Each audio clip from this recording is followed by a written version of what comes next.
ကျေးတော်ရှင်ဆရာတော်ရှင်သူမြတ်ကြီးဖျားယနေ့ညသာသနာတော်နှစ်2566နှစ်ကောဇာတက္ကရာ1384ခုနှစ်တပိုးရလဇန်2ရက်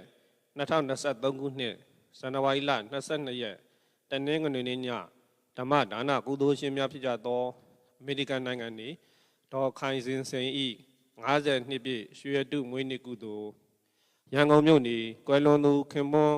ဦးသိန်းထွန်းအားယေစု၏ဒေါ်ကြည်ဝင်းမိသားစုကွယ်လွန်သူဖခင်ကြီးဦးသိန်းထွန်းအားယေစု၏မတ်ဤရွှေစင်စင်ကာပူနိုင်ငံကွယ်လွန်သူနှစ်ဖက်မိဘများအားယေစု၏ဦးထွန်းမြတ်မိုးဒေါ်ခင်ညိုနုသားအောင်ကောင်းကောင်းမိသားစုရန်ကုန်မြို့နေနှစ်ဖက်မိဘများအမှုတာ၍ဦးမြင့်စိုးဒေါက်တာအေးအေးမော်သမီးစုရှင်မိုးမိုးဟေဒရာ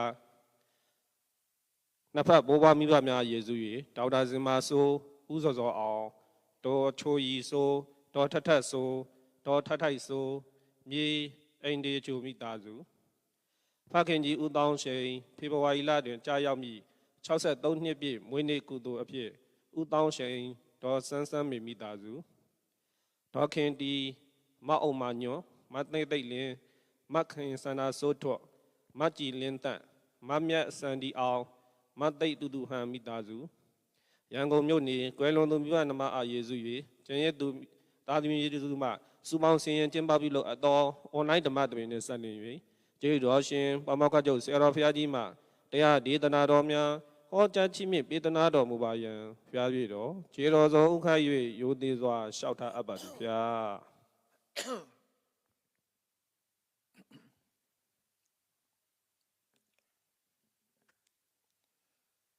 1384ခုနှစ်ဥရလဇန်2ရက်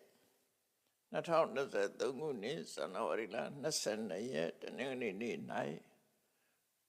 အွန်လိုင်းမှာဟောကြားအပ်သောဗုဒ္ဓဟောကြားကံ၄ပါးအကြောင်းတရားဒေသနာတော်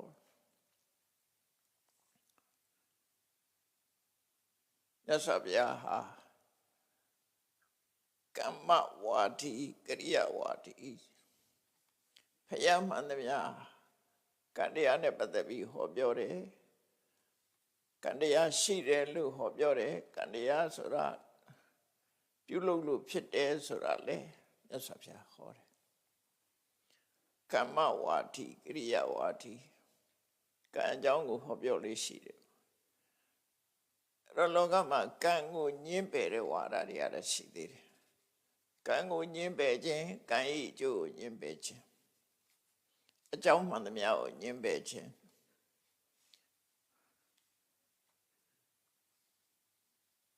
လူဘဝရလာတဲ့ပုဂ္ဂိုလ်တွေဟာအတွေးခေါ်အမျိုးမျိုးဘာသာယူဝါဒမျိုးမျိုး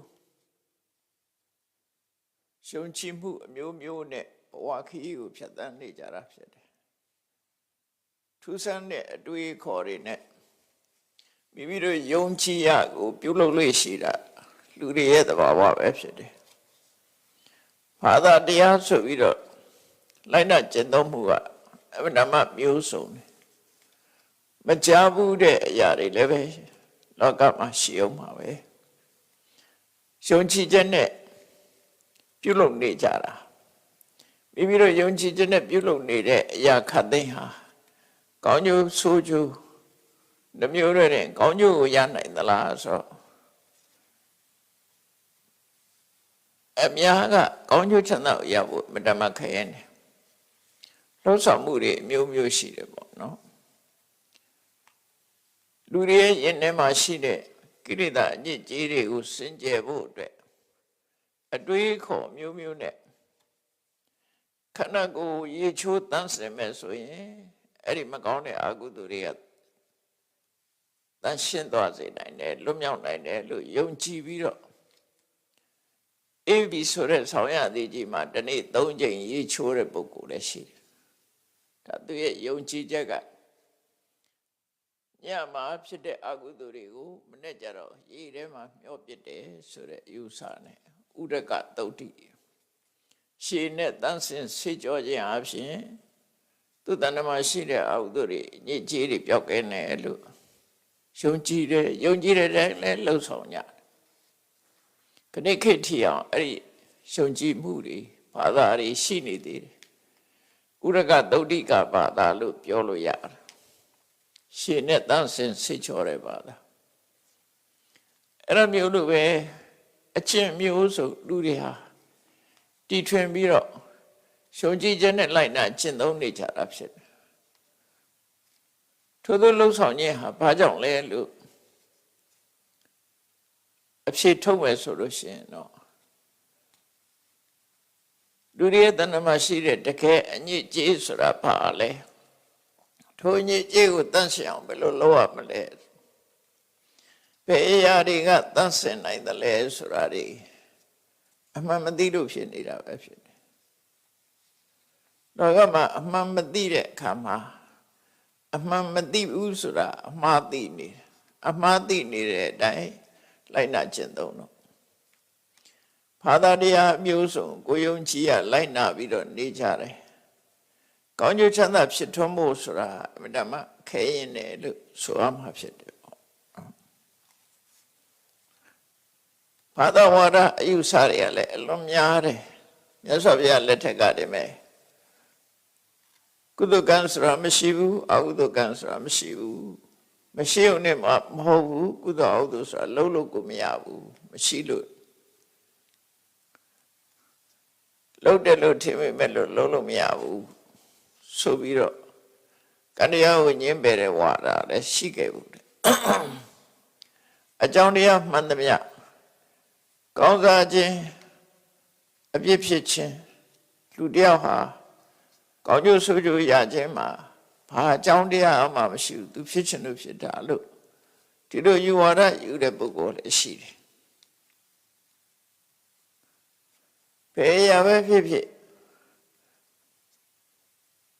လက်ရှိအနေအထားတစ်ခုကုံဆုံးသွားလို့ရှိရင်နောက်ထပ်ဖြစ်ဖို့မရှိဘူးလို့ဩစေတာယူဝါဒယူတာလည်းရှိတယ်အေးဘဝဆိုတာတစ်ခါပဲနောက်ထပ်မရှိဘူးနောက်တစ်ခါလောကမှာထာဝရမြဲတယ်ဆိုတာ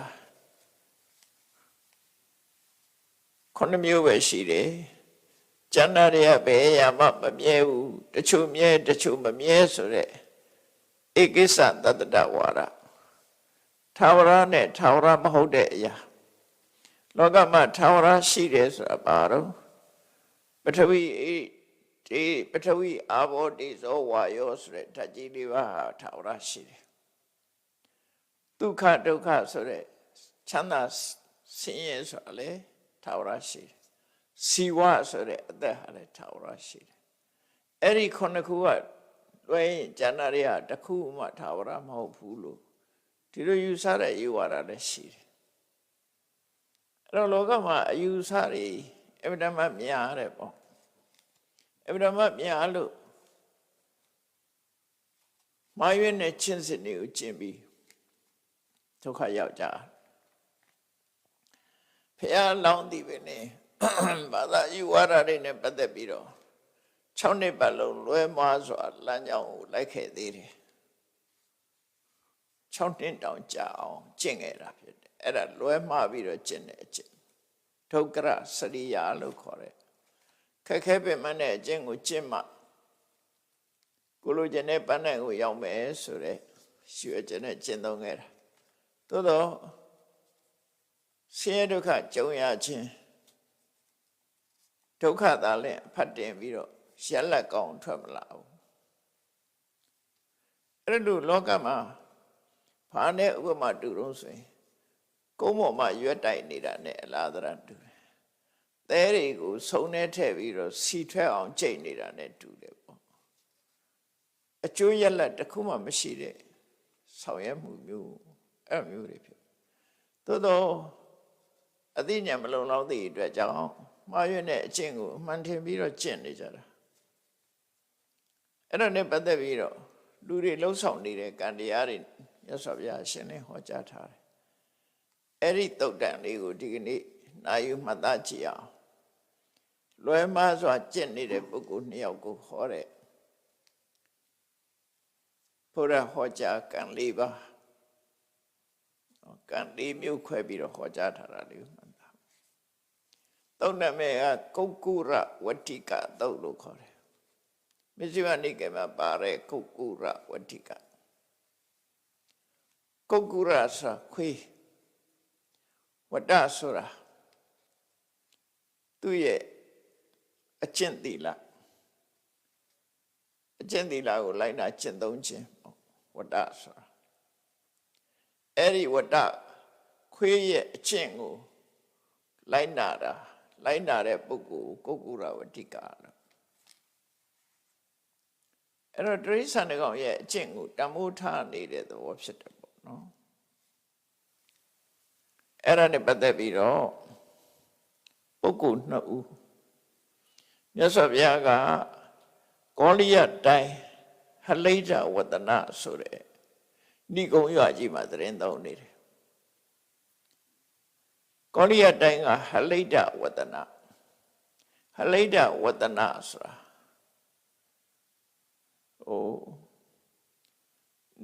ဟလိဒ္ဓဆိုတာနွင်းကိုခေါ်တာပေါ့ဟလိဒ္ဓိတို့ဟလိဒ္ဓနွင်းအောင်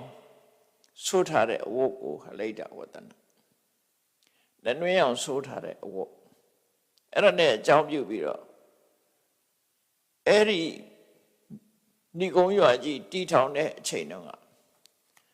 အဝါရောင်ကိုခပေးလို့ဟလိဒ္ဓဝတ္တနလို့ခေါ်တဲ့သဘောချင်းတော့ကောလိယတိုင်းမှာအဲ့ဒီဏိဂုံးရွာကြီးမှာမြတ်စွာဘုရားခိတ္တခဏရောက်ရှိပြီးတော့သတင်းသုံးနေတယ်အဲ့လိုသတင်းသုံးနေတဲ့အချိန်မှာမြတ်စွာဘုရားစီလာရောက်တဲ့ပုဂ္ဂိုလ်တွေထဲမှာထူးခြားတဲ့ပုဂ္ဂိုလ်နှစ်ဦးဟာဘုရားစီရောက်လာတယ်သူတို့ကဘာထူးခြားတာတော့ဆိုရင်သူတို့အမူအရာထူးခြားတယ်အဲ့ဒီကောလိယတိုင်းမှာနေထိုင်တဲ့ကောလိယတိုင်းသားပုံနာဆိုတဲ့ပုဂ္ဂိုလ်နဲ့သေနိယဆိုတဲ့ပုဂ္ဂိုလ်ပုံနာဆိုတဲ့ပုဂ္ဂိုလ်ကကောလိယတိုင်းသားဖြစ်ပြီးတော့သူ့ရဲ့ယုံကြည်ချက်ကဘာတော့ဆိုလို့ရှိရင်နွားအကျင့်ကိုရှုံကြည့်ပြီးတော့နွားလို့ထိုင်ခြင်းအပြင်သူဟာဒီကောင်းရသူဒီဘုံရောက်လိမ့်မယ်နတ်ပြည်ရောက်လိမ့်မယ်ဒီအကျင့်နဲ့ထိုးကြီးတဲ့နတ်ဖြစ်နိုင်တယ်လို့သူယုံကြည်ချက်ရှိတယ်ကောင်းမဲ့ထင်လို့ကျင့်တာပဲနွားလို့ကျင့်တာနဲ့ဒီအကျင့်ကြောင့်နတ်ရင်လည်းဖြစ်မယ်သို့မဟုတ်တကူကြီးတဲ့နတ်ကြီးနတ်မင်းကြီးရင်လည်းဖြစ်မယ်သို့မဟုတ်နတ်မင်းနဲ့နတ်တူလည်းဖြစ်နိုင်တယ်နတ်ပြည်ရောက်တယ်လို့ယုံကြည်ချက်နဲ့လုပ်တာပဲသူကယ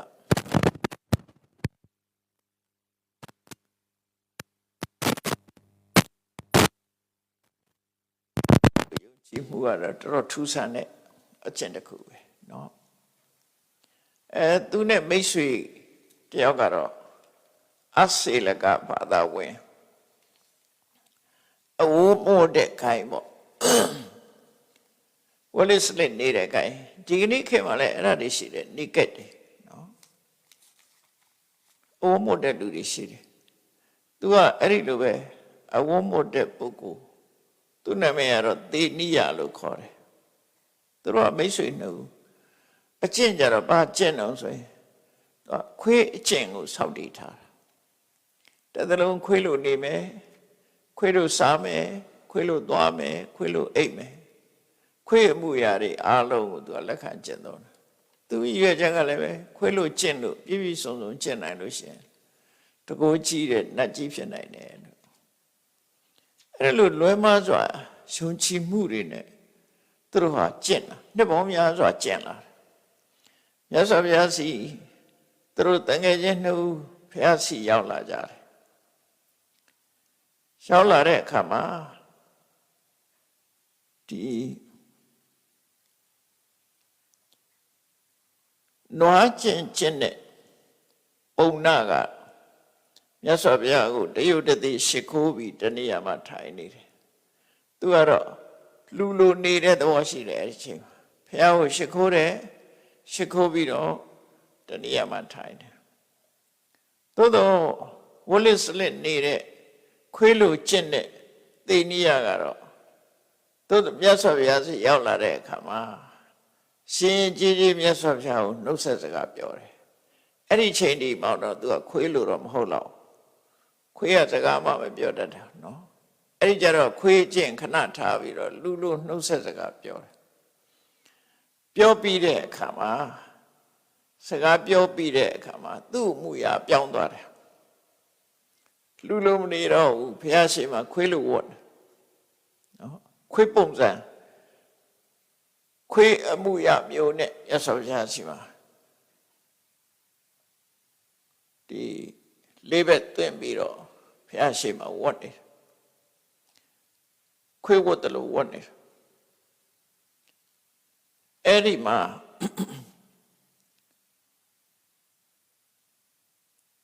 နွားလို့ကျင့်တဲ့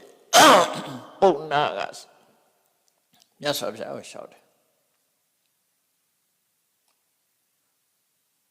ရှင်ဘုရားတဲ့ဒါတပည့်တော်ရဲ့တန်ငယ်ချင်းဝလိစရိတ်ကျင့်တဲ့ခွေးကျင့်ကိုလိုက်နာကျင့်သုံးတဲ့သေနိယဖြစ်ပါတယ်သူဟာအဲ့ဓမ္မလူတကမလုံးနိုင်တဲ့အကျင့်ကိုသူကျင့်နေတာဖြစ်တယ်အစာစားတဲ့အခါမှာမြေကြီးပေါ်ချကျွေးတာကိုပဲသူစားတယ်ခွေးလို့ပေါ့နော်မြေကြီးပေါ်ပုံကျွေးမှစားတယ်ခွေးကျင့်ကိုကျင့်နေတယ်သူဟာနှစ်ပေါင်းများစွာခွေးကျင့်ကိုစောင့်တည်ထားပြီးတော့ပြည့်ပြည့်ဝဝခွေးကျင့်ကိုကျင့်နေစေဖြစ်ပါတယ်တဲ့သူ့ရဲ့နောက်ဘဝမျှော်လင့်ချက်ကဘာများဖြစ်နိုင်မလဲခွေးကျင့်ကိုတော့သူကယုံကြည်ချက်နဲ့အပြည့်အဝကျင့်နေသူဖြစ်တယ်နောက်ဘဝမှာသူဘာဖြစ်လာနိုင်သလဲဖះကိုအဲ့ဒါပုံနာကစပြီးတော့မေးလိုက်တာပြီးတော့မြတ်စွာဘုရားကပုံနာဒီမေးခွန်းငါမမေးပါနဲ့မမေးပါနဲ့မင်းငါတခါမဟုတ်ပါဘူးဖះဆိုပြီးတော့ထပ်မေးပြန်တယ်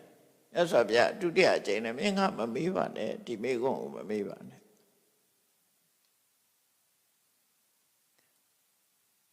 တတိယအကြိမ်တခါထပ်ပြီးတော့လျှောက်ပြန်တယ်အဲ့ဒီအချိန်မှာလဲသူကထပ်မေးပြန်တယ်သုံးချိန်တိုင်တိုင်ဘုရားကမမေးပါနဲ့ဆိုတာထပ်မေးတော့မြတ်စွာဘုရားပါပြောတော့အေးပုံနာငါကဒီမေးခွန်းမမေးပါနဲ့လို့မင်းပြောရတဲ့နဲ့မင်းကမရမကငါ့ကိုမေးတယ်အဲ့ဒါလို့ဆိုရင်တော့ငါဖြေရတာပေါ့ကွာမင်းမေးတော့လည်းငါဖြေလဲရတာပေါ့လောကမှာတဲ့ကုက္ကုရဝတ္တဆိုရယ်ခွေးကျင့်ကိုအပြည့်အဝစင်စမပြတ်ကျင့်သုံးမယ်ခွေးရဲ့အမှုအရာတွေကိုလိုက်နာကျင့်သုံးမယ်ခွေးစိတ်မွေးမယ်ခွေးလှုပ်တာမျိုးမှန်သမျှအကုန်လှုပ်တယ်ဆိုရင်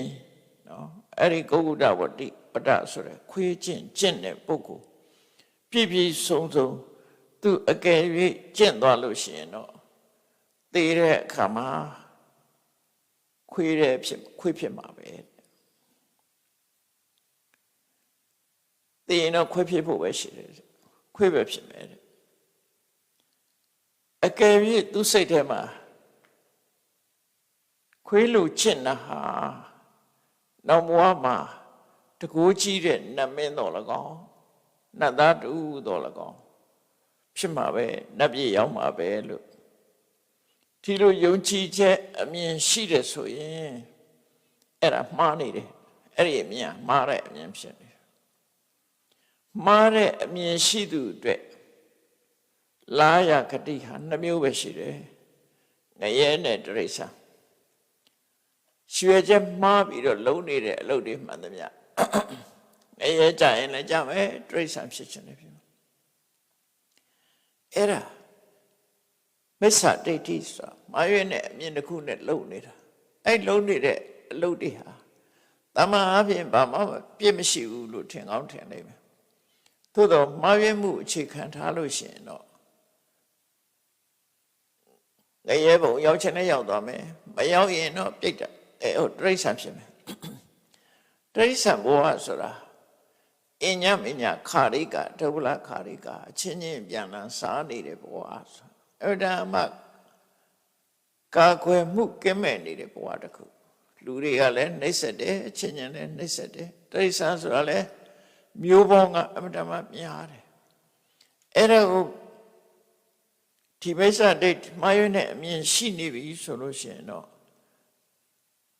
လာယာခတိဟာဒီနှမျိုးတွေကတစ်ခုခုပဲဖြစ်နိုင်တယ်နော်ပုံနာငါပြောလိုက်မယ်ခွေးကျင့်ကိုကျင့်မဲ့ဆိုလို့ပြပြဝဝအောင်မြင်မြင်ကျင့်ရင်ခွေးဖြစ်မယ်မအောင်မြင်ဘူးဆိုငရဲကြမယ်သူကဘယ်ဟာမှမကောင်းနော်ခွေးလို့အောင်မြင်မြင်ခွေးလို့ကျင့်တယ်ဆိုတာအိတ်ထားခွေးလို့အိတ်တယ်နော်စားတော့လေခွေးလို့စားတယ်ကျင့်ကြီးကျင့်ငယ်စုံတော့လေခွေးလို့ပဲသွားရင်လေလေးဘက်ထောက်သွားတယ်အလုံးခွေးရဲ့စတိုင်အပြည့်ဝယူထားတာဒီလိုဆိုလို့ရတယ်နော်ခွေးစတိုင်အပြည့်ဝယူရအဲ့ဒီတိုင်တတ်နိုင်သမျှခွေးလို့နေခွေးလို့ကျင့်အဲ့လိုလေမြတ်စွာဘုရားကဖြေလိုက်ရောမေးတဲ့သူကနွားလို့ကျင့်တဲ့သူကမေးတာဘယ်သူအတွက်မေးတာတော့ဆိုခွေးလို့ကျင့်တဲ့သူတငယ်ချင်းအတွက်မေးပေးတာဟိုလူကနားထောင်နေတာအဲ့တော့မြတ်စွာဘုရားကခွေးလို့ကျင့်တာအပြည့်ဝကျင့်ရင်ခွေးဖြစ်မယ်အပြည့်ဝမဟုတ်ဘူးဆိုရင်ငရဲကြမယ်ဘာကြောင့်ငရဲကြတာတော့ဆိုမှားရွေးနဲ့အမြင်ရှိလို့ငရဲကြတာအဲ့လိုလည်းပြောလိုက်ရောခွေးလို့ကျင့်တဲ့သိနိယဆိုတာကဖះရှိမှငိုတော့တာပဲသူကမျက်ရည်ကြီးငယ်ပေါက်ပေါက်ကြာပြီးတော့ဖះရှိမှအတန်ထွက်ပြီးတော့ငိုတာအဲ့တော့မြတ်စွာဘုရားကပုံနာကိုပြောတယ်နွားလို့ကျင့်တဲ့ကောင်ပြောတာမင်းငါမမေးပါနဲ့လို့ပြောတာမရဘူးတဲ့ဒီမင်းကမမေးနဲ့လို့ငါပြောတာမရဘူးတဲ့အခုဟိုကောင်ငိုးနေပြီနော်ဟိုကောင်ငိုးနေပြီငါပြောတာမရဘူးအဲ့တော့သူကလျှောက်တယ်အရှင်ဘုရားတဲ့အရှင်ဘုရားပြောလို့ငိုးတာမဟုတ်ပါဘူးတဲ့တပည့်တော်ဟာဒီခွေးအကျင့်ကိုနှစ်ပေါင်းများစွာစောင့်တည်ပြီးတော့စနစ်တကျလိုက်နာကျင့်သုံးခဲ့တာဖြစ်ပါတယ်ဒါလို့စနစ်တကျလိုက်နာကျင့်သုံးပြီးနှစ်ပေါင်းများစွာလှုပ်ထားတဲ့ဟာကအခုလို့ဖြစ်ရမယ်ဆိုတော့တပည့်တော်ဝမ်းနဲ့လို့ငိုတာပါရှင်ဘုရားပြောလို့ငိုတာမဟုတ်ပါဘူးဆိုပြီးတော့ तू ကနွားလို့ကျင့်တဲ့ပုံနာအတွက်မိကုံးမိပြန်တယ်အရှင်ဘုရားဒါတပည့်တော်တန်ခဲ့ခြင်းပုံနာပါ तू ကနွားလို့ကျင့်တာတဲ့ तू လည်းပဲနွားကျင့်ကိုနှစ်ပေါင်းများစွာစောင့်တည်ထားတယ်နွားလို့ကျင့်နေတာခုမှမဟုတ်နှစ်ပေါင်းများစွာကျင့်တာအဲ့တော့သူ့ရဲ့လာယဂတိရောဘာဖြစ်မလဲဆိုတော့မြတ်စွာဘုရားကသေနိယမင်းဒီမေကုန်းကိုထားလိုက်ငါ့ကိုမမေးနဲ့မဟုတ်ပါဘူးဗျာပေးပြရစီပါဒုတိယအချိန်မြတ်စွာဘုရားကမမေးပါနဲ့ဆိုမေးပြန်တတိယအချိန်ထိအောင်မြတ်စွာဘုရားတာမြစ်တော်လဲသူကဆက်ပြီးတော့မေးတယ်နွားကျင့်ကိုပြပြဝကျင့်သူဘာဖြစ်မှလဲဆိုတော့မြတ်စွာဘုရားကဲမင်းကိုငါမေးပါနဲ့လို့အချိန်ချင်းတားရတဲ့နဲ့မင်းကမေးပြန်ပြီအဲ့တော့ငါပြောရမှာပေါ့ကွာလောကမှာတဲ့သေနိယနွားအကျင့်ကိုပြည့်ပြည့်စုံစုံစင်ဆက်မပြတ်နော်နွားအကျင့်ကိုကျင့်မယ်နွားရဲ့အလေးထားတွေလိုက်နှုတ်မယ်နွားစိတ်မွေးမယ်နွားရဲ့စတိုင်အပြည့်ဝရှုမယ်ဆိုလို့ရှိရင်သူကသေရင်နွားပဲဖြစ်မှာသေရင်နွားဖြစ်မှာတဲ့အကယ်၍ဒီအကျင့်နဲ့ပ နတ်ပြည်ရောက်ပြီးတော့တကူကြီးတဲ့နတ်ဖြစ်တယ်လို့ယုံကြည်မဲ့ဆိုလို့ရှိရင်အဲ့ဒါမှားရွံ့တဲ့ယုံကြည်ချက်ဖြစ်နေတယ်အဲ့ဒီမှားရွံ့တဲ့ယုံကြည်ချက်ကိုလက်ခံကျင့်သုံးထားတဲ့ပုဂ္ဂိုလ်တယောက်ဟာလာရဂတိနှမျိုးပဲရှိတယ်ငရဲနဲ့တိရစ္ဆာန်တစ်မျိုးမျိုးပဲဖြစ်မယ်တေနည်းကနှိခုံးချုပ်ပြောလိုက်မယ်နွားလို့ကျင့်တဲ့အကျင့်ကိုအောင်မြင်ကျင့်မဲ့ဆိုလို့ရှိရင်ဒီလိုအနွားပဲဖြစ်မယ်အကယ်၍မအောင်မြင်မှုဆိုရင်ရဲကြမယ်အဲ့ဒီတော့ပုံနာဆိုတဲ့နွားလိုကျင့်တဲ့အကောင်ကလည်းငိုပြန်ရောနော်ငိုတော့မြတ်စွာဘုရားအသေးနည်းအောင်ပြောတာမင်းလည်းငါပြောတာပဲမမေးပါနဲ့လို့ဆိုကောင်ငိုပြန်ပြီပေါ့ဆိုတော့ရှင်ဘုရားပြောလို့ငိုတာမဟုတ်ပါဘူးတဲ့တပည့်တော်နှစ်ပေါင်းများစွာနွားကျင့်ကိုကျင့်လာခဲ့တာအဲ့ဒါအတွက်ရှုကြုံမရလို့ငိုတာပါလို့ဆိုပြီးတော့သူကဘာလျှောက်တော့တပည့်တော်အရှင်ဘုရားပေါ်မှာယုံကြည်ပါတယ်တဲ့တပည့်တော်ကျင့်တဲ့နော်နွားကျင့်ကိုပယ်ဖြတ်နိုင်လောက်အောင်တပည့်တော်နွားကျင့်ခဲ့တဲ့ပုဂ္ဂိုလ်ဖြစ်တယ်အဲ့ဒီနွားကျင့်ကိုစွန့်လွတ်နိုင်အောင်ရှင်ဘုရားတပည့်တော်ကိုရှင်ပြနိုင်နိုင်မယ်လို့တပည့်တော်ယုံကြည်ပါတယ်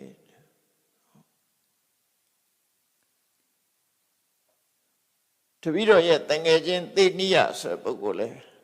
သူလဲခွေးကျင့်တာနှစ်ပေါင်းများစွာကြာလာပြီရှင်ဘုရားကရှင်းပြလို့ရှင်လဲသူလဲခွေးကျင့်ကိုစွန့်ပယ်နိုင်နိုင်မယ်လို့ယုံကြည်ပါတယ်လို့သူတို့နှစ်ယောက်စလုံးဒီအကျင့်တွေကိုစွန့်လွတ်နိုင်လောက်အောင်ရသော်ဗျာကိုယုံကြည်ပါတယ်တရားဟောပေးပါသူတို့မှားယွင်းကြောင်းကိုသိအောင်တရားဟောပေးပါဆိုရသော်ဗျာအဲ့ဒီပါနွားကျင့်နဲ့ခွေးကျင့်ရဲ့လာရဂတိကိုဟောပြီးပြီအဲ့ဒီချိန်မှာရသော်ဗျာကံလေးပါးကိုရှင်းပြလိုက်တာသူတို့နှစ်ယောက်ကိုကံလေးပါးပဲရှင်းပြတယ်တခြားတရားမဟုတ်ဘူးဘာလို့လို့ဆိုရင်သူတို့လိုက်တာကျင့်သုံးမှုနဲ့ပတ်သက်ပြီးနေ့စဉ်လုံးနေတဲ့ကံတရားဟာဘယ်လိုအကျိုးပေးတယ်ဆိုတာကိုသိရှိနားလည်အောင်ဒါဗုဒ္ဓဟောကြားကံလေးပါးဆိုတာဒီမှာတမန်ကံနေနဲ့ထူခြားတဲ့ဒါကံလေးပါးရသော်ပြသုံးနဲ့စကလုံးနဲ့ကြည့်ကံလေးပါးဆိုတာတဲ့အမဲရောင်ဖြစ်ပြီးတော့အမဲရောင်အကျိုးကိုပေးတဲ့ကံကတစ်ခုနော်ဆိုလိုတာကအလုပ်တစ်ခုဟာမကောင်းတဲ့အလုပ်ဖြစ်ပြီးမကောင်းတဲ့အကျိုးပေးတာစာလို့ပြောမယ်ဆိုရင်ကံဏဝိပါကကဏဆိုတာမဲနဲ့တော့ကဏဝိပါကမဲနဲ့တော့အကျိုးဆိုအထိပ္ပယ်ကမဲတာဒီအယောင်မဲလို့ပြောတာမဟုတ်ဘူးဘဝမှာဘယ်တော့မှမတောက်ပြောင်နဲ့မကောင်းမှုအကုသိုလ်အလုပ်ကိုကံကိုကဏလို့ခေါ်တယ်အမဲနော်အမဲရောင်အကျိုးပေးတော့လည်းမကောင်းတဲ့ဆင်းရဲတဲ့အကျိုးပေးတာကိုကဏဝိပါကမကောင်းမှုလုပ်ပြီးတော့မကောင်းတဲ့အကျိုးရတယ်အဲ့ဒါကိုကဏဝိပါကအမဲရောင်ဖြစ်ပြီးတော့အမဲရောင်အကျိုးပေးတယ်ဆိုလိုတဲ့အဓိပ္ပာယ်ကဆိုးရတဲ့ကံတရားသည်ဆိုးရတဲ့အကျိုးပေးတဲ့ကံတဘာဝကဆိုးရပြီးတော့အကျိုးပေးတော့လဲဆိုးရတယ်ဆိုကံနော်တဘာဝကဆိုးတဲ့အကျိုးကိုလည်းပေးတယ်ကဏဝိပါကအဲ့ဒီကဏဆိုတဲ့အသုံးမျိုး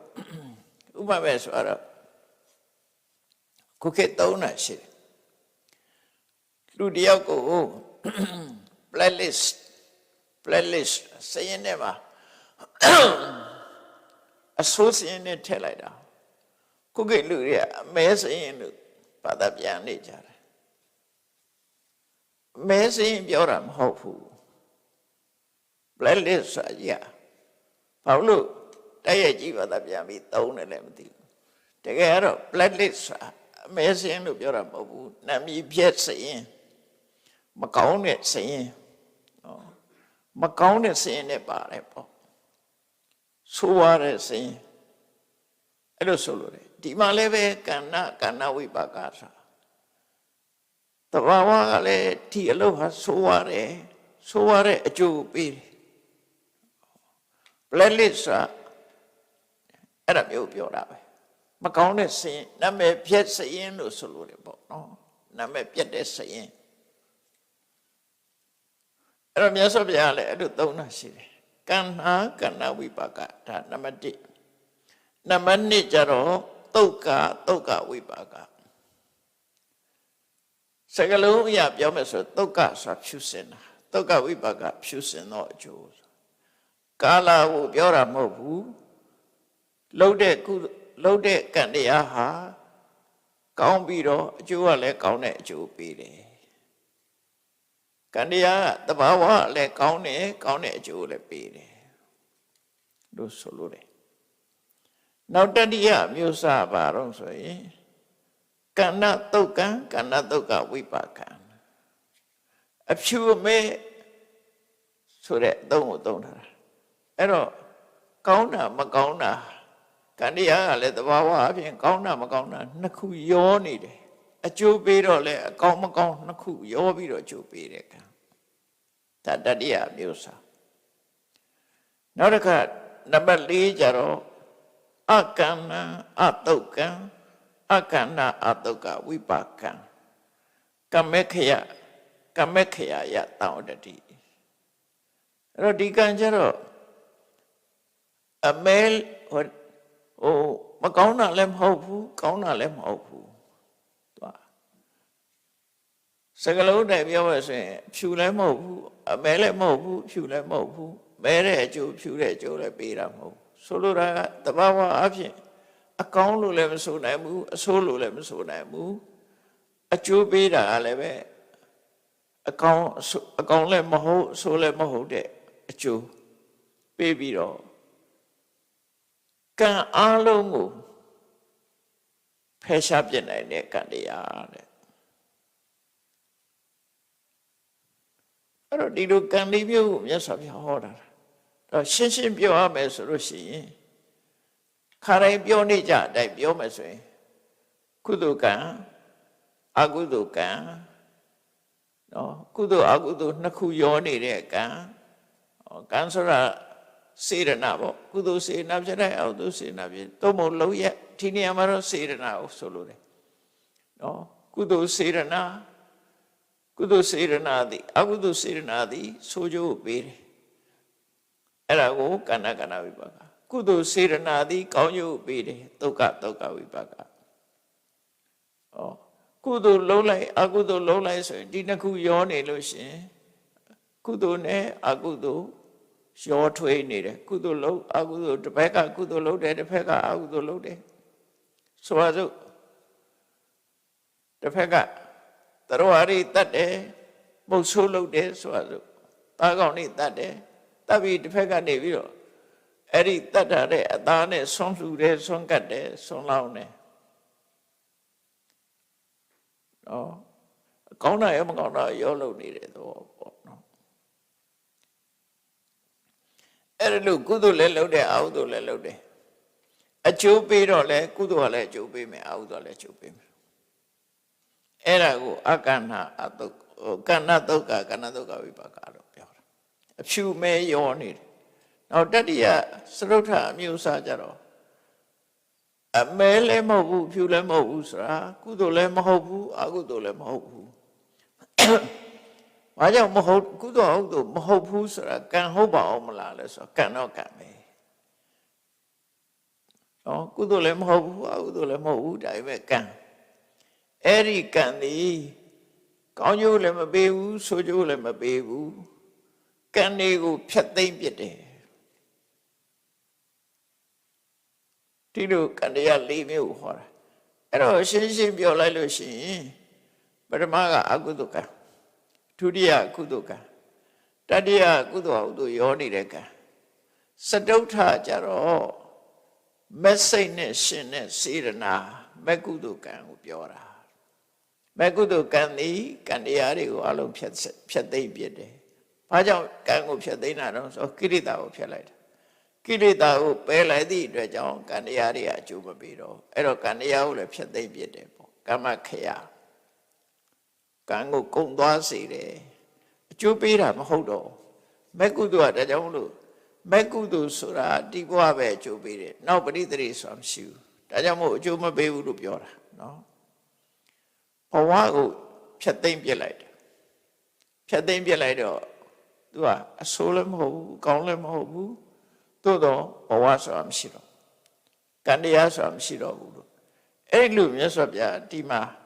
ကဏ္ဍဒုက္ခဆိုတဲ့စကားလုံးတွေကိုအသုံးချပြီးတော့ကံလေးမျိုးကိုဟောတယ်တဲ့ဒီပုံနာဆိုတဲ့ခွေးလိုကျင့်တဲ့နွားလိုကျင့်တဲ့ကောင်နော်ဒီလိုဟောတာ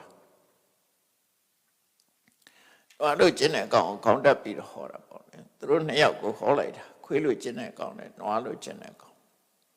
အဲ့ဒီမှာမြတ်စွာဘုရားကရှင်းပြတယ်ကဏ္ဍဝိပါကတဘာဝကိုကမကောင်းမဲနဲ့မကောင်းတဲ့အကျိုးပေးတယ်ဆိုပါလေလောကမှာတဲ့လူတယောက်ဟာဆင်းရဲဒုက္ခကိုဖြစ်စေတတ်တဲ့အကုသိုလ်မှုတွေအကုသိုလ်စေရနာတွေသူပြုလုပ်နေတယ်ရှင်ထဲမှာအကုသိုလ်စေရနာနဲ့အကောင်းတဲ့လုပ်တယ်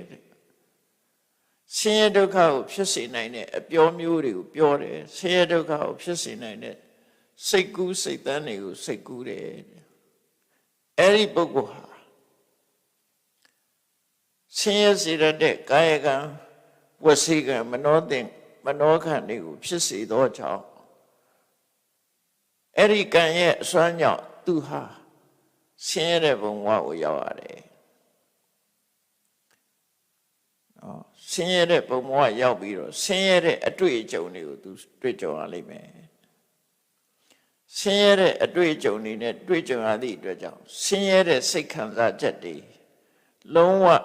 ဒုက္ခသက်သက်ဖြစ်တဲ့စိတ်ခံစားချက်တွေကိုသူခံစားရလိမ့်မယ်တဲ့ဥပမာပါတော့ဆိုရင်ငရဲသားတ attva တွေလိုပဲအဲ့တော့ငရဲချစေတတ်တဲ့ကံကိုပထမကံလို့ပြောတဲ့သဘောပဲဒါနော်ငရဲချစေနိုင်တဲ့အကုသိုလ်ကံတွေကိုလုပ်တဲ့ပုဂ္ဂိုလ်ဟာကာဏဝိပါကကံလုပ်တယ်ဆင်းရဲဒုက္ခကိုဖြစ်စေနိုင်တဲ့အလုပ်တွေကိုလုပ်နေတယ်ပေါ့ဒုက္ခဆိုအကျိုးပေးမှာအဲ့တော့ငရဲသားတ attva တွေငရဲရောက်မဲ့ပုဂ္ဂိုလ်တွေဒါကိုလုပ်နေတာဖြစ်တယ်လောကမှာကိုလှုပ်တဲ့ကံကြောင့်ဘဝမှာဘဝဆိုတာဖြစ်လာတာဖြစ်တယ်ဘူတာပုဒ္ဒတဥပပတ္တိဘူတာပုဒ္ဒတဥပပတ္တိတကယ်လှုပ်တဲ့အကုသိုလ်ကံလှုပ်လို့ရှိရင်အကုသိုလ်ကံကြောင့်ဘူဒတအကုသိုလ်အကျိုးတွေဖြစ်လာတယ်အဲ့တော့ကံကိုလှုပ်တဲ့အတိုင်းပဲဖြစ်တယ်နော်ကိုလှုပ်တာမကောင်းဘူးလို့ရင်မကောင်းနဲ့ယံကရောတိတေနဥပပစ္စတိကိုလှုပ်တဲ့အတိုင်းအကျိုးပေးတာကိုကအကုသိုလ်တွေလှုပ်လို့ရှိရင်ဆင်းရဲတဲ့အကျိုးပေးမှာပဲသူတို့ဆိုလို့လည်းပေါ့ဆင်းရဲတဲ့အကျိုးပေးတဲ့အကုသိုလ်ကံလှုပ်လို့ရှိရင်ဆင်းရဲတဲ့အတွေ့အကြုံတွေသူခံစားရလိမ့်မယ်တဲ့ဒါကြောင့်မို့လို့ငါကအတိအမြင်ပြောချင်တာကတော့ကမ္မထာယတာတတ္တာတရားတွေဟာကိုလို့တာကိုဝိခံရလိမ့်မယ်ကိုကတစ်ဖက်သားဒုက္ခရောက်အောင်လုပ်လိုက်လို့ရှင်အဲ့ဒီဒုက္ခကိုဝိခံရမှာပဲကိုလို့တာကိုဝိခံရမယ်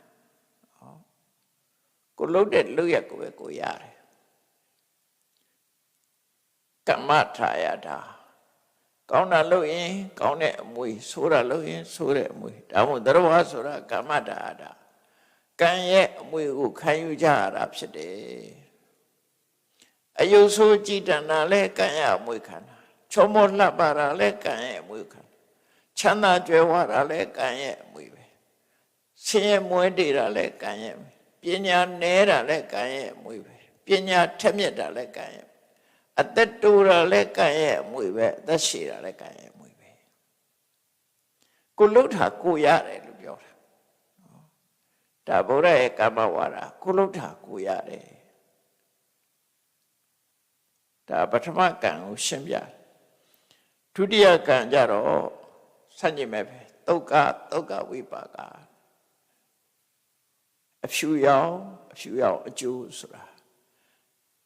တဘာဝအဖြစ်ကောင်းပြီးတော့ကောင်းကျိုးချမ်းသာကိုပေးတဲ့ကံမျိုးလောကမှာကာယကံဝစီကံမနောကံကိုလို့သမျှကံတရားတွေဟာဒုက္ခဖြစ်စေတတ်တဲ့ကံမျိုးမဟုတ်ပဲနဲ့ကောင်းကျိုးချမ်းသာကိုရစေနိုင်တဲ့ကာယကံဝစီကံမနောကံတွေကိုစိတ်ဆော်ပြီးတော့ပြုလုပ်တယ်တဲ့အဲ့ဒီလိုစိတ်ဆော်ပြုလုပ်သည့်အတွက်ကြောင့်ချမ်းသာဒုက္ခရှိတဲ့ဘုံမျိုးကိုသူဖြစ်ရတယ်တဲ့အဲ့ဒီပုဂ္ဂိုလ်ဟာအဲ့ဒီအကျိုးပေးပြီဆိုရင်ချမ်းသာဒုက္ခရှိတဲ့ဘုံဥပမာမဲတဲ့နော်လုံးဝချမ်းသာတဲ့ဘုံမောဆိုတာသူပကိဏပြမဘုံလို့ပဲသူပကိဏပြမဘုံဆိုတာအမတမချောပေါ်လှပပြီးအယောင်ဝါရီတောက်ပနေတဲ့ပြမဘုံအဲ့ဒီလို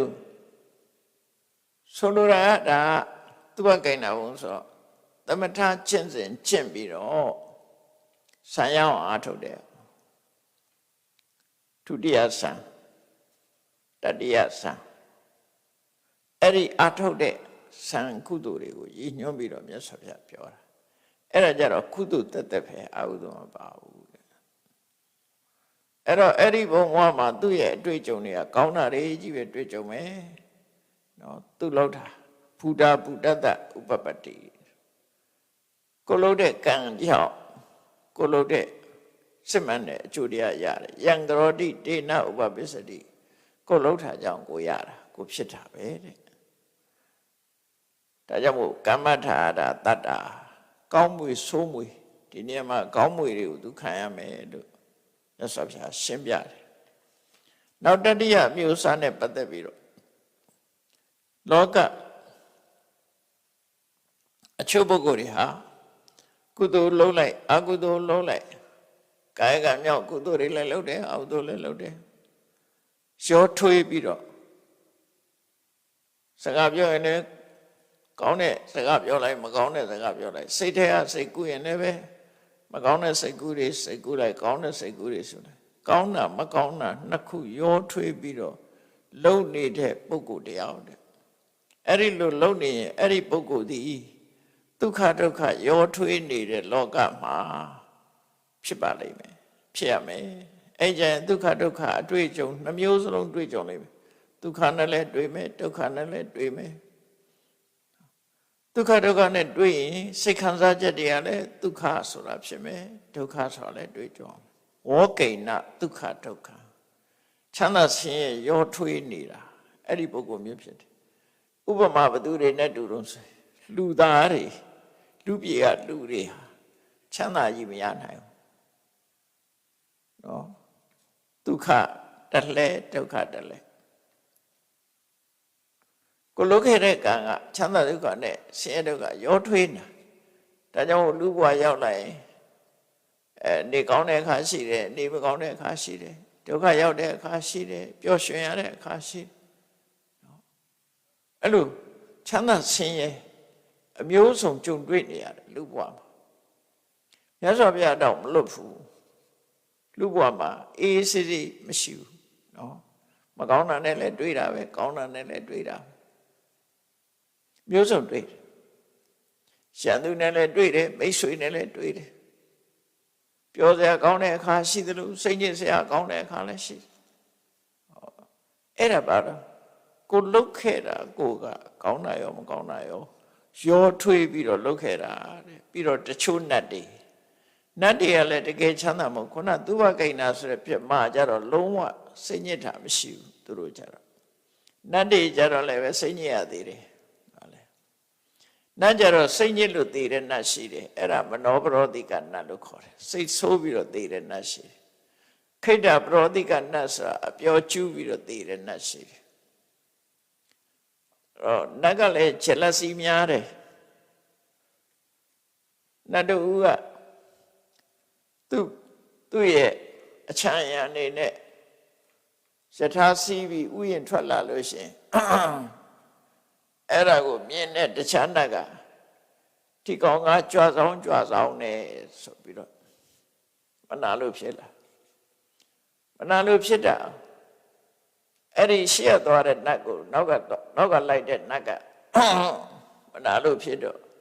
ရှေ့သွားတဲ့နတ်ကလှည့်ကြည့်လိုက်တဲ့ကမနာလို့တဲ့မျက်နှာရိပ်တွေတွေ့ရတယ်တွေ့တော့ငါကုသိုလ်နဲ့ငါရတာမင်းကဘာဆိုင်လို့လဲ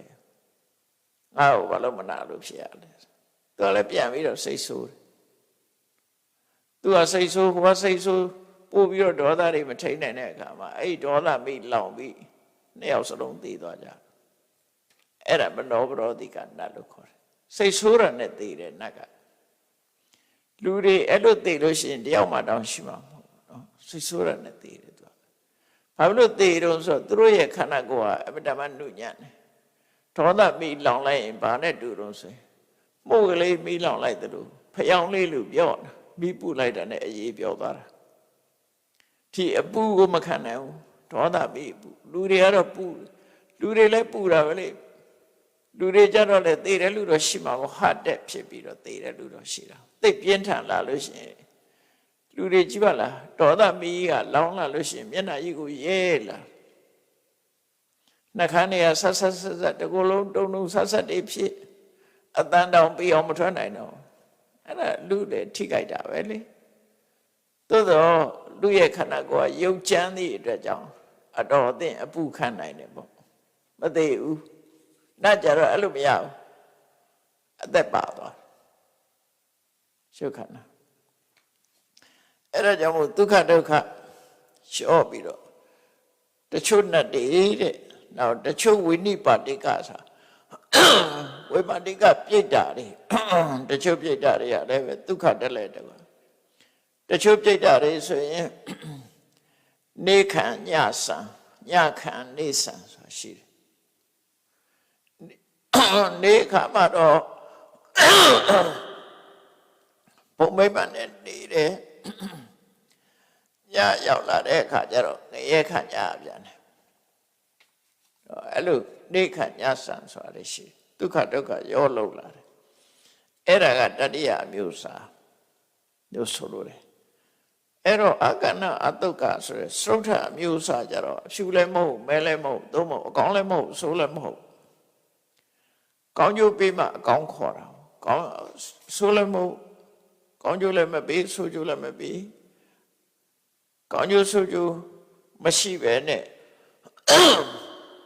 ကံတရားကိုပယ်ဖြတ်တဲ့ကံတရားသူလည်းကံပဲအဲ့ဒီကံကဘယ်လိုကံတော့ဆိုအကုသိုလ်ကိုပယ်နိုင်တဲ့မနဲ့ရှင်တဲ့စေရနာနော်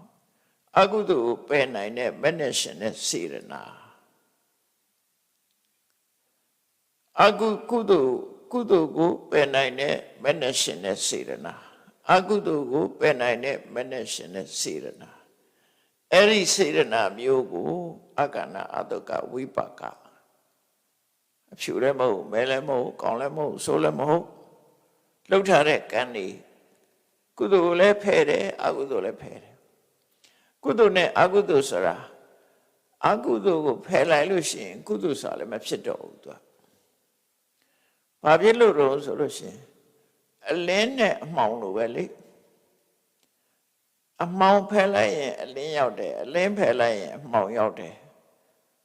အဲ့တော့အမှောင်မရှိတော့ဘူးဆိုလို့ရှိရင်အဲ့တော့အလင်းကြီးလည်းပြောလို့မရတော့ဘူးနှစ်ခုရှိလို့သာခေါ်နေတာဟုတ်တခုတည်းဖြစ်နေတဲ့ကုသကံဟာဖယ်ရှားစရာမရှိဘူးအလင်းရောင်တစ်ခုကဖယ်ရှားစရာမရှိဘူးအမှောင်လင်းမရှိဘူးဆိုတဲ့အခါကျတော့နေ့အခါကြည့်လိုက်ပေါ့နေ့မှာ အပြင်မှာဆိုရင်မှောင်တာလည်းမရှိဘူးအလင်းလို့လည်းပြောလို့မရတော့ညကြတော့မဟုတ်ဘူးမိငိမ့်သွားရင်မှောင်တယ်နော်လင်းနဲ့မှောင်နဲ့ညမှကြတော့လင်းနဲ့မှောင်ရှိတယ်နေ့ကြတော့နေဘူးအောက်မှာဆိုရင်မှောင်တာလည်းမရှိတော့အဲ့လိုဆိုလို့အဲ့ကုသိုလ်နဲ့အကုသိုလ်ကလည်းအဲ့တိုင်းပဲအကုသိုလ်ရှိနေလို့ကုသိုလ်ရှိရတာအကုသိုလ်မရှိတော့ဘူးဆိုရင်ကုသိုလ်ရှိစရာမလိုတော့ဘူးညဆိုလို့တယ်အလုံးအဲ့ဒီနှစ်ခုစလုံးရှက်နာသွားတယ်တန်တရားမှာအကျိုးပေးစရာမရှိတော့ဘူးမကုသိုလ်ဖြစ်လာလို့ရှိရင်ကိလေသာတွေကုန်သွားပြီအဲ့ဒီကိလေသာကုန်သွားစေတဲ့မစေရနာဟာအကန္နအတုက္ခဖြူလည်းမဟုတ်မဲလည်းမဟုတ်အကောင်းလည်းမဟုတ်ဆိုးလည်းမဟုတ်အကန္နအတုက္ခဝိပါကဖြူတဲ့အကျိုးလည်းမဟုတ်မဲတဲ့အကျိုးလည်းမဟုတ်ကောင်းတဲ့အကျိုးလည်းမဟုတ်ဆိုးတဲ့အကျိုးလည်းမဟုတ်ဘူးကမ္မခရာယတံဝတ္တိကံကိုပါပဲဖြတ်ပြလိုက်တာကံကိုပဲဖြစ်ပြလိုက်တော့ကံအကျိုးပေးစရာနေရာလည်းမရှိတော့ဘဝလည်းမရှိတော့ဘဝရှိမှအကျိုးပေးမှာဘာမှမရှိတော့အဲ့ဒါကြောင့်မို့မြတ်စွာဘုရားအဲ့ဒါကံကိုပယ်တတ်တဲ့ကံတရားဆိုတာမက်စေရနာမက်စိတ်မှာရှင်တဲ့စေရနာကိုဆိုလိုတယ်အရတ္တမက်စိတ်မှာရှင်တဲ့စေရနာသည်ကံအလုံးကိုဖယ်ပလိုက်တယ်နော်သောတပတိမနဲ့ရှင်တဲ့မက်စေရနာသည်အပေပုံကြတဲ့ကံတွေကိုဖယ်လိုက်တယ်နောက်တဂရဂမိမဲ့အနာဂမိမဲ့နဲ့ရှင်တဲ့စေရနာသည်အနာဂမိမဲ့နဲ့ရှင်တဲ့စေရနာသည်ကာမဘုံမှာအကျိုးပေးတဲ့ကံတွေဖယ်လိုက်တယ်အရဟတမေနဲ့ရှင်တဲ့စေရနာသည်ဘယ်ဘုံမှအကျိုးပေးစရာမရှိတော့လို့ကံတရားအလုံးကိုဖယ်လိုက်ပြီးသားဖြစ်သွားတယ်အဲ့တော့ဘုံရှိနေခြင်းသည်ကံရှိနေခြင်းကြောင့်ဘဝရှိနေခြင်းသည်ကံရှိနေခြင်းကြောင့်ကံရှိနေခြင်းသည်ကိလေသာရှိနေခြင်းကြောင့်မက်စိတ်ကကိလေသာကိုဖယ်လိုက်လို့ရှိရင်ကံအကျိုးပေးလို့မရဘူးကံကျိုးပေးလို့မရလို့ရှိရင်ကံကျိုးပေးရဘုံဆိုလည်းမရှိတော့အဲ့ဒါကိုအကန္နအတုက္ခအကန္နအတုက္ခဝိပါကလို့ဒီနေရာမှာမြတ်စွာဘုရားကံ၄မျိုးခွဲခြားပြီးတော့ဟောတာဒါကတန်တရားဝကလွတ်တဲ့တတိယကံမျိုးကတန်တရားဝကလို့အဲ့တော့တတိယကံကဘယ်လိုကံလုံးလို့မေးလို့ရှိရင်ဝိပဿနာတရားအထုတ်လို့ရလာတဲ့မဲ့အဲ့ဒီမဲ့နဲ့ရှင်တဲ့စေရနာကိုဆိုလိုတယ်နော်အဲ့ဒီလိုဆိုလိုတယ်ဝိပဿနာတရားအထုတ်မှရလာဝိပဿနာတရားအထုတ်တဲ့အချိန်မှာဝိပဿနာဉာဏ်နဲ့ရှင်တဲ့ကံကကုသကံနော်ကုသကံသူကအကျိုးပေးစီအဲ့တော့ဝိပဿနာကိုအကြောင်းပြုပြီးတော့ပေါ်လာတဲ့မဲ့နဲ့ရှင်တဲ့စေရနာကြတော့အကျိုးမပေးတော့ကိရိတာတွေကုန်သွားတယ်ဒီလိုအဓိပ္ပာယ်မျိုးဆိုလိုတယ်ပေါ့နော်အဲ့ဒီလိုမြတ်စွာဘုရားကဒီဘဝတစ်ခုကလွတ်မြောက်ဖို့ဆိုတာအခုလိုအဖြူလည်းမဟုတ်မဲလည်းမဟုတ်နော်တဘာဝတရားကိုပဲ့ဖြတ်တဲ့မက်စေရနာဆိုတဲ့သရုတ်ထကံမျိုးရမှသာလျှင်လုံးဝဖြူစင်တယ်ခေါင်းကနွားလို့ကျင့်နေခွေးလို့ကျင့်နေလို့ရှင်ဒါအမဲပဲဆိုးပဲတွေ့မယ်မကောင်းတဲ့လူရကမကောင်းတဲ့အကျိုးပဲပေးမှာပဲဆိုတာကိုမြတ်စွာဘုရားနားလေသဘောပေါက်သွားအောင်ဟောလိုက်တာအဲ့ဒီကနေလွတ်ချင်လို့ရှိရင်မင်းတို့ဒီအကုသိုလ်လည်းမဟုတ်ဘူးကုသိုလ်လည်းမဟုတ်ဘူးနော်ကုသိုလ်ကအကုသိုလ်ကနှမျိုးပဲဖြတ်နိုင်တယ်မက်စေရနာဆိုတဲ့မက်ဆိုတဲ့ကုသိုလ်မျိုးရအောင်ကြိုးစားအထောက်အမယ်လို့ဒီလိုအတိပေးလိုက်တဲ့အခါကျတော့ပုံနာဆိုတဲ့နွားလို့ကျင့်တဲ့ကောင်သဘောပေါက်သွားပြီသူကပဲရှောက်တယ်ရှင်ဘုရားရှင်းပါတယ်ဗျာကောင်းလိုက်တာရှင်ဘုရားရှင်းပြတာတပည့်တော်သဘောပေါက်နားလည်သွားပြီဖုံးထားတဲ့အရာကိုဖွင့်ပြလိုက်သလိုလမ်းမနေတဲ့ပုဂ္ဂိုလ်ဒီလမ်းကသွားဆိုပြီးတော့ညွှန်ပြလိုက်သလိုအမောင်ထဲမှာမိထွန်းပြလိုက်သလိုရှင်းလင်းသွားပါပြီတဲ့ဒါကြောင့်ဒီနေ့ကနေစပြီးတော့သူဥပဒကလို့မှတ်တော်မူပါဘုရားတရားသံဃာယရဏသုံးပါးစိကလို့ဥပဒကအဖြစ်မှတ်ပါလို့သူကလူဥပဒကအဖြစ် နွားကျင့်တဲ့ကောင်ကနွားကျင့်ကိုစွန့်လွတ်ပြီးတော့သူကသဘောပေါက်သွားတော့နွားကျင့်ကိုစွန့်လွတ်ပြီးတော့တာမန်ဥပဒကတရားအဖြစ်ခံယူလိုက်တယ်အဲ့ဒီမှာဝလစ်စလစ်နဲ့လာတဲ့သေနိယဆိုတဲ့ခွေးလို့ချင်းတဲ့အကောင်ကတော့မြတ်စွာဘုရားကိုလျှောက်တယ်ရှင်ဘုရားမှန်ပါတယ်ရှင်ဘုရားပြောတဲ့အတိုင်းရှင်းပါတယ်ဒါကြောင့်တပည့်တော်ရှင်ဘုရားဘုရားတရားသံဃာယတနာသုံးပါးကိုစိတ်ကပ်ပါတယ်အဲ့ဒါလျှောက်ပြီးတော့သူကဥပဒကလို့မလျှောက်တော့ဘဲနဲ့ဘုရားတရားသံဃာကိုတပည့်တော်ယုံကြည်ကိုးကွယ်ပါတယ်ဒါကြောင့်တပည့်တော်ဟာမြတ်စွာဘုရားရဲ့ထံမှာရှင်ပြုခွင့်ယဟန်ပြုခွင့်ရချင်ပါတယ်နော်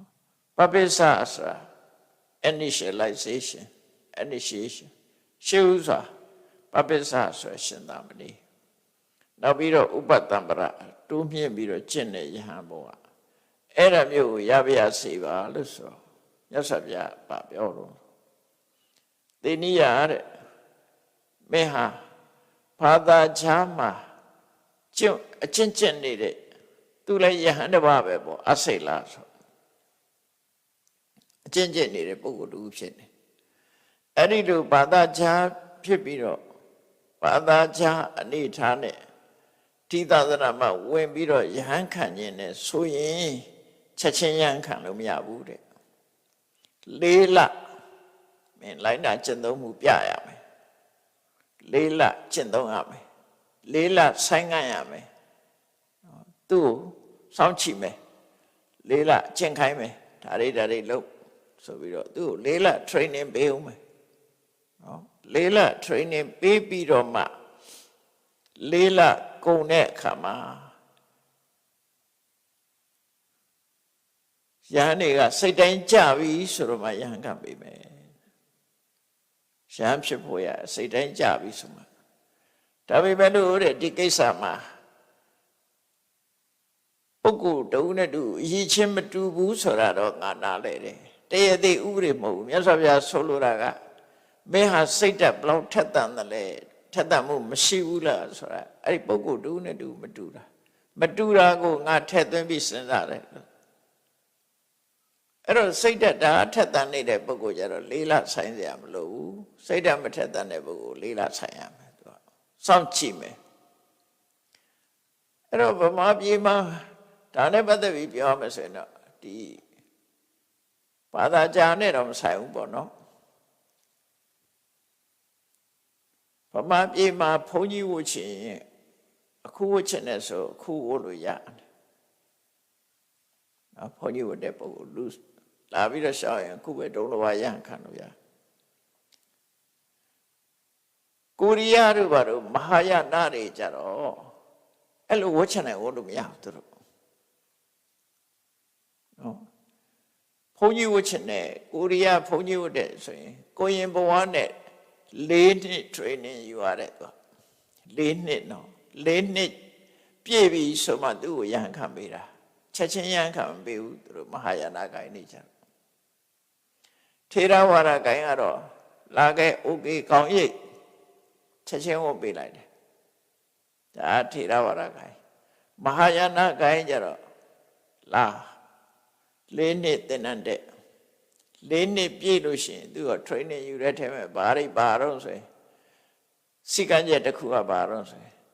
ယဟန်တွေ့ရင်ချက်ချင်းကတော့ပြုတ်လားမပြုတ်ဘူးလားအဲ့ဒါအဆောင်ကြည့်တယ်ကတော့ပြုတ်မှအဲ့ဒီကိုတော့ကလက်မထိုးမှသူကယဟန်ဖြစ်တာနှုတ်ဆိုမဖြစ်ဘူးယဟန်တစ်ပါးလာနေတယ်လာနေတာကတော့မပြုတ်ပဲနဲ့ထိုင်ရမထပဲနဲ့နေတယ်ဆိုရင်သူလက်မထိုးမပေးဘူးအမှတ်မရအောင်အဲ့ကြရင်သူယဟန်မဖြစ်ဘူးအဲ့လိုလည်းရှိတယ်နော်သူတို့စီကြတော့တင်းကျပ်တဲ့စီမြင့်နေရှိအမျိုးသမီးတယောက်ဟာဘိက္ခုနီဝတ်ချင်တယ်ဆိုလို့ရှိရင်လည်းဒီတိုင်းပဲသာမဏေရီဘဝနဲ့လာကျင့်4 နှစ်ကျင့်ခြံတင်ဒီသူတို့ရဲ့တုတ်တန်တွေကိုရွှရမယ်ဘုရားရှိခိုးရမယ်ဒီစိကံချက်တွေအကုန်လိုက်နာရတယ်နေရာထိုင်နှံ့သွားတာလားရစတွေအကုန်4 နှစ် training ပြီးမှဘိက္ခုနီဖြစ်ခွင့်ရှိတယ်ကိုရီးယားသွားတော့သိခဲ့တယ်သူတို့ပြောပြနော်တမန်နဲ့အဲ့တော့သူတို့အင်ကြီးဝတ်ထားတို့ဘာတို့ကတော့ ရဟန်းနဲ့တူတယ်သို့တော့အင်ကြီးလက်မှာအနီရောင်ပတ်ထားအဲ့ဒီအနီရောင်ပတ်ထားရင်ဒါကိုရင် trainee ရဟန်းမဟုတ်သေးဘူးရဟန်းဖြစ်ပြီဆိုလို့ရှိရင် तू ကအမှတ်ရှိသေးတယ်သူတို့မှာ ordination ရှိတယ်ကိုရင်ဘဝမှာဆိုလို့ရှိရင်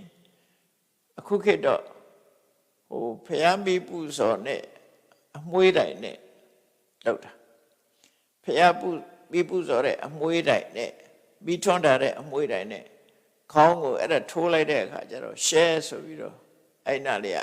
အနေရုပ်ကလေးဖြစ်သွားမိဘူးနဲ့ကတ်လိုက်တာအဲ့ဒါတပေါက်ကိုရင်ဝင်းရင်တပေါက်ရဟန်းဖြစ်လို့ရှိရင်တစ်ခါတပေါက်နောက်တစ်ခါဘောဓိတတ္တ ordination ဆိုဘုရားလောင်းဖြစ်တစ်ခါခံယူတာကြတော့တပေါက်၃ပေါက်ရှိတယ်သူတို့ကောင်းပါနှစ်ဖူးထက်နာနော်မိဘူးနဲ့ထိုးခံဟိုရှေးတုန်းကတော့ကြက်ပြားဝိုင်းကြီးနဲ့ကတ်တာဆိုအနေရွကြီး၃ခုရှိတယ်မိုးကုတ်မှာတခါငယ်တော့တွေ့ဦးတယ်တရုတ်ဘုန်းကြီးကြီးတပါးခူထဲမှာနေတာတကောင်းလုံးကြက်ပြားဝိုင်းနေဘာလို့လို့ဆိုရင်ဒါဝါရရင်တခါကတ်တာတဲ့ခေါင်းတော်ရိတ်လို့ခက်သွားအမရွတ်တည်နဲ့ပြည့်အဲ့တကယ်မြင်ခဲ့ဘူးလားအဲ့ဒါနော်အခုကတော့ဒီကိုရီးယားဘိက္ခုနီတွေတို့မဟာယာနဘိက္ခုနီတွေတရုတ်ပြည်လာတာတို့ဗီယက်နမ်တို့ကလာတာတို့ကြတော့အဲ့ဒီခုနအမွှေးတိုင်လေးနဲ့တင်ကောင်းထိုးတာခက်သေးသေးလေးပဲဒါပေမဲ့ကြည့်လိုက်မြင်ရတယ်၃ပေါက်အဲ့ဒါဆိုရင်တော့ဘိက္ခုနီဘဝပြည့်စုံအဲ့တော့အမျိုးမျိုးပဲယုံကြည်ချက်တွေကအဲ့တော့သူ့ကိုမြတ်စွာဘုရားကစိတ်အားထက်သန်တာကိုချိပြီးတော့သူ့ကိုချက်ချင်းခွင့်ပေးလိုက်တယ်ရဟန်းဖြစ်ခွင့်ချက်ချင်းပေးလိုက်တယ်မြတ်စွာဘုရားအဲ့သူကရဟန်းဖြစ်သွားတယ်အစိလသေနိယကချက်ချင်းရဟန်းဖြစ်သွားပြီးတော့သူဟာ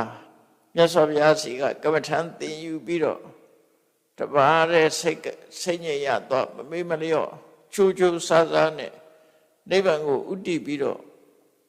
ကမ္မထံကိုချိုးချိုးဆားဆားအားထုတ်လိုက်တာသိမကြခင်ယန္နာဖြစ်သွားပါတယ်တဲ့ဒါသေနိယကတော့ယန္နာဖြစ်သွားတယ်ပုံနာကတော့ယန္နာမဖြစ်ဘူးလူဥပဒကအနေနဲ့ဘုရားကိုယ်ဝယ်တဲ့ပုဂ္ဂိုလ်အနေနဲ့ပဲဖြစ်တယ်ဒါကကုက္ကုဒဝတိကသုတ်တံမှာလာတဲ့တရားစကားတွေပဲဖြစ်တယ်အဲ့တော့ဒီသုတ်တံမှာလွဲမှားတဲ့အကျင့်ဒီအကျင့်တွေကိုကိုယ်ယုံကြည်ခြင်းနဲ့ကိုယ်လုံးနေကြတာအဓိကကတော့မြတ်စွာဘုရားဟောတယ်လို့ပဲကိုယ်လုံးတဲ့အလုပ်ဒီနော်ဒုက္ခကိုဖြစ်စေတတ်တဲ့အလုပ်ဒုက္ခကိုဖြစ်စေတတ်တဲ့အလုပ်ဒုက္ခဒုက္ခနှမျိုးလုံးရောထွေးနေတဲ့အလုပ်ဒုက္ခလည်းမဖြစ်ဒုက္ခလည်းမဖြစ်တန်တရားဝကလွတ်စေတတ်တဲ့အလုပ်လို့အဲ့ဒီကံတရား၄မျိုးကိုပိုင်ပိုင်ခြားခြားသိပြီးတော့ထို့တွေဟာဘယ်အလုပ်မျိုးကိုတန်တရားကဝကလွတ်ပဲဆိုရင်ဘယ်အစဉ်မျိုးဘယ်ကမျိုးလုပ်ရမယ်ဆိုတာကိုယ်စီသိရှိနားလည်ပြီးတော့လိုက်နာကျင့်သုံးနိုင်ကြပါစေကုန်သတည်း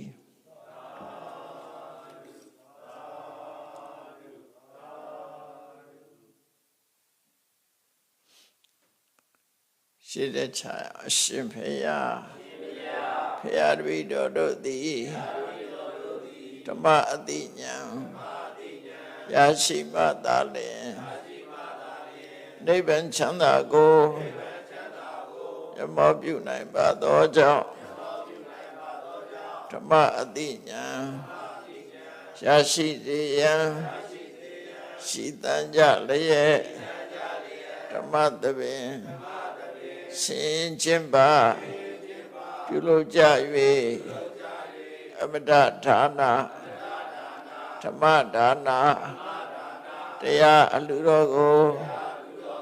ပေးလူကြပါကုန်၏တရားတော်မြတ်ကိုယုတိလေးမြတ်စွာမမတ်သားသာအာယုန်ထားလျက်နာကြားကြပါကုန်၏တရားတော်မြတ်ကိုတတ္တဗဝတ္ထုအစုစုတို့ဖြင့်ပ ပူဇော်ကြပါကုန်၏ယနေ့ယခုအာထုပ်ပြုလို့ရသောဤကောင်းမှုဤကုသိုလ်စုစုသည်နိဗ္ဗာန်ချမ်းသာ၏အကြောင်းထောက်ပံ့ဖြစ်ပါစေတည်းဤကောင်းမှုဤဖို့ဘာကကိုအမိအဖအဖိုးအဖွားဆွေမျိုးညာတိတို့အားကုသိုလ်အမြတ်ဝေငှပါကုန်၏31ဘုံကျင်ဒီကုန်သောတုံးစုံများစွာတတ္တဝါတို့သည်ကုသိုလ်အမြတ်ကိုယ်စီရကြကုန်သည်ဖြစ်၍ကိုယ်စိတ်နှဖျားချမ်းသာကြသည်ဖြစ်ကြပါစေကုန်သတည်း